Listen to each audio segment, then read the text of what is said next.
अब बारी है बजट पिक्स बताने की आपको। जो पहले पावर पेज था और बजट पिक्स है, वो हर दिन दो शेयर हम आपको बताते हैं, दो हेमंत बताते हैं जो बजट से रिलेटेड है। पहला स्टॉक तो नतीजों के आधार पे हमने चुना है, वो नेल्को है और ये बहुत ही गजब पेरेंटेज कंपनी है और नतीजे भी वैसे ही गजब इन्होंने दिए हैं।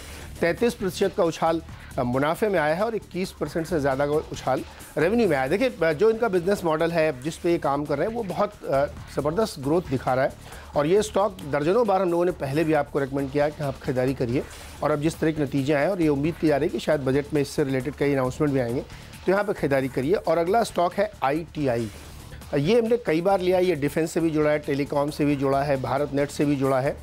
इसकी एक और वजह है, हाल में जो एक बहुत बड़ा पॉलिटिकल डेवलपमेंट हुआ है, प्रियंका गांधी पूर्वी उत्तर प्रदेश की प्रभारी और राष्ट्रीय महासचिव बनी है कांग्रेस की, उसका फ़ायदा इस स्टॉक को कैसे मिलेगा, इस कंपनी को मिलेगा, थोड़ा पर्सपेक्टिव में आप समझिएगा। रायबरेली में इसकी यूनिट है और ये इंदिरा गांधी जी के ज़माने में फैक्ट्री लगी थी, उसके बाद से इसके बड़े बुरे दिन चले, फिर मोदी गवर्नमेंट आई, उसने इसको रिवाइव किया। अब इस प्रोजेक्ट को बहुत प्रेस्टिजियस माना जाता है, गांधी परिवार से जोड़ के लिखा था। तो अब सबके रडार पे है कि रायबरेली और अमेठी के आसपास के जो उद्योग हैं उनको आपको बचाना है, ये दिखाने के लिए कि हमने केयर की, हमने छोड़ा नहीं था। तो अब चाहे मोदी जी की सरकार हो, चाहे विपक्ष हो, दोनों मिलकर इस स्टॉक को चलाने में मदद करेंगे और इस कंपनी को बहुत फ़ायदा होने वाला है। इसलिए मैंने इस ITI को चुना है। अदरवाइज़ भी कंपनी को मौजूदा सरकार ने डेफिनेटली रिवाइव किया। ये एकमात्र उदाहरण है PSU का जिसको मोदी सरकार ने रिवाइव करके दिखाया है। तो ITI के लिए तो बिल्कुल इसका ना कि पाँचों उंगली घी में सर कढ़ाई वाली बात है। 112 के लक्ष्य के साथ आज ट्रेडिंग के साथ खरीदारी करिए, 100 का स्टॉप लॉस। बिल्कुल इस पर रखिएगा नज़र। कुछ बड़े ऑर्डर्स आने की एक्सपेक्टेशंस भी यहाँ पर की जा रही हैं, इसके अनाउंसमेंट्स भी आज आ सकते हैं, नज़र रखिएगा। डाबर इंडिया पर, इमामी पर, और ये दोनों स्टॉक्स भी इसलिए अच्छे लगते हैं क्योंकि देखिए फोकस जो है इलेक्शन पर ही है। नीरज ITI को भी देखिए दोनों पॉलिटिकल पार्टी से जोड़कर आपको बता रहे थे। अब आपकी नज़र सिर्फ और सिर्फ 1 फरवरी पर होनी चाहिए। ये मेक और ब्रेक बजट है और आप सब जानते हैं ये बजट जो है वो पॉलिटिकल बजट होने वाला है क्योंकि इसके बाद जो है वो चुनाव हैं। हमें लगता यही है कि रूरल सेक्टर से जुड़ी हुई कंपनियां बढ़िया हैं, इनको अगर आप पोर्टफोलियो में भी रखेंगे तो लॉन्ग टर्म में आपको खूब फ़ायदा होने वाला है। तो बजट के लिए लिहाज से भी खरीदिए और अगले हफ्ते इनके नंबर्स हैं, नंबर से पहले भी एक ज़बरदस्त रैली देखने को मिल सकती है। पूरी टीम लाते हैं और जानते हैं आज का कैप्टन्स चॉइस कौन सा है। बताइए नीरज।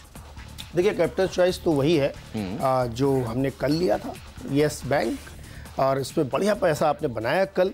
और जिन लोगों ने इसमें लंबे थोड़े नज़रिए के लिए से रखा है, पोजिशनल ट्रेड के साथ रखा, तो उनको बिल्कुल चिंता नहीं करनी चाहिए, तो बैठे रहें। जिन्होंने ट्रेडिंग के लिहाज से लिया है, आज बेचेंगे फिर खरीदेंगे, उनके लिए भी सलाह ये है। देखिए, जो मैनेजमेंट चेंज हुआ है बहुत पॉजिटिव है और सबसे बड़ा पॉजिटिव है कि रवनीत गिल जी बाहर से आए हैं, डैश बैंक से आ रहे हैं, इसलिए बहुत पॉजिटिव है। इंटरनल होता शायद थोड़ा सा मन में शक या डर होता, लेकिन अब बहुत बढ़िया है।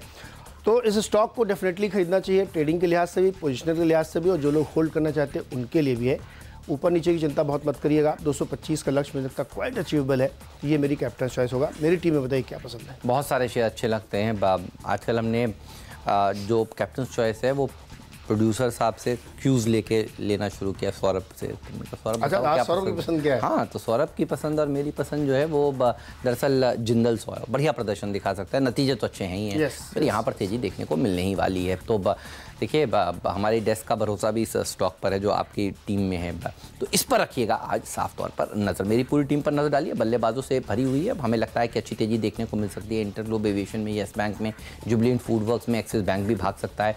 नज़र रखिएगा साउथ इंडियन पेपर पर, पेपर कंपनियों के नंबर्स अच्छे आए, डिपेंडेबल का दर्जा महाराष्ट्र सीमलेस को दिया है क्योंकि जिंदल सौ के नंबर्स अच्छे आए और अगले हफ्ते आने वाले नंबर्स के ऊपर भी आपकी नज़र होनी चाहिए। वी-गार्ड, टाइटन, डाबर, इमामी, ये तमाम ऐसे स्टॉक्स हैं जिनके नतीजे अगले हफ्ते आएंगे और नतीजों से पहले ये आज अच्छा प्रदर्शन दिखा सकते हैं। फटाफट मेरी टीम पे नजर डालिए और यहाँ पे भी खरीदारी के साथ साथ 2 बिकवाली वाले शेयर है। एक L&T, नतीजों के आधार पे हमें लगता है कि आज थोड़ी कमजोरी हो सकती है जैसे नतीजे आएंगे उसके बाद, और रिलायंस पावर के तो बेहद कमजोर नतीजे हैं, लेकिन बायोकॉन और फाइजर अच्छे नतीजे, खरीदारी करिए। क्वेस्ट कॉप ने भी नतीजे ठीक ठाक दिए, आउटलुक बेहतर है, खरीदारी करिए। जिंदल सौ बहुत ही बेहतरीन नतीजे इन्होंने पेश किए, इसलिए हमें लगता है यहाँ पे तेज़ी बनेगी। भारत बिजली और हटसन अग्रो के भी नतीजे बेहतर हैं। नेल्को एक बेहतरीन पेडिग्री का स्टॉक है, बजट से रिलेटेड है, मुझे लगता है कई सारे ऐलान होंगे तो उस पर रखिए। और ITI अब तो ये पॉलिटिकल माइलेज भी इसको मिलेगा, तो ITI में भी आप खरीदारी करके चल सकते हैं।